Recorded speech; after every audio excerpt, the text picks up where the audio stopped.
let's say that you make $50,000 a year.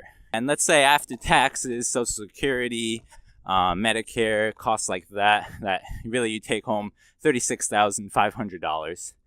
Okay, let's just say that. And there's 365 days in a year, so you divide 36,500 by 365, and you're left with $100 a day. You're bringing home $100 a day. And let's say you rent an apartment for $1,500 a month. 30 days in a month, 1,500 divided by 30, that's $50 a day. So remember, you're making $100 a day, subtract $50 a day for your housing expenses, you're left with $50. Let's say you got up this morning, you had to rush out the door, so you grabbed breakfast from Taco Bell for $5. So let's say, you had $100 minus $50 for living expenses, so you're left with $50 that day. You bought $5 for breakfast, $5 for lunch, $10 for dinner, so another $20 off, and you got $30 remaining. And let's say you have to stop for gas, and you buy $20 worth of, big house, Phelan.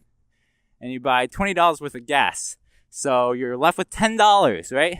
And then you get home and you're shopping on Amazon. You see this really cool sweater and it's on sale for $10. So you spend your last remaining $10 and you break even, net zero, no gains, no losses.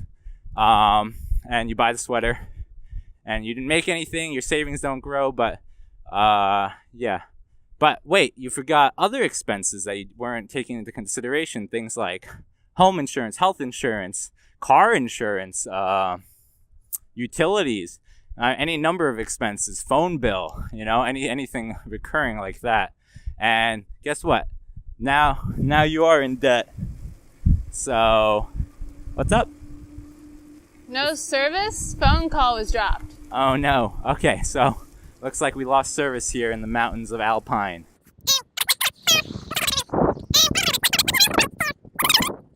So that's really why it's important to really calculate and really measure and create a budget for yourself, because you never know. Maybe that's why your savings not growing. Maybe that's why you're living paycheck to paycheck, because all these little things add up. And if you're never calculating, if you're never measuring and just hoping and praying that you're going to have a savings and you might be thinking you're doing the right thing, you only spent $5 on lunch.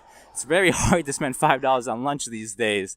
But, you might be thinking you're doing all the right things, but if you don't actually take the time to create that expense sheet, and that's really what we want to share with you today. So click on this link for the expense spreadsheet, or maybe it's over here, depending on how much space I have on the screen. I think, over here. FamVestor presents the Valen Venture Vlog. Join us on our search for freedom, adventure, and the absolute truths of this world.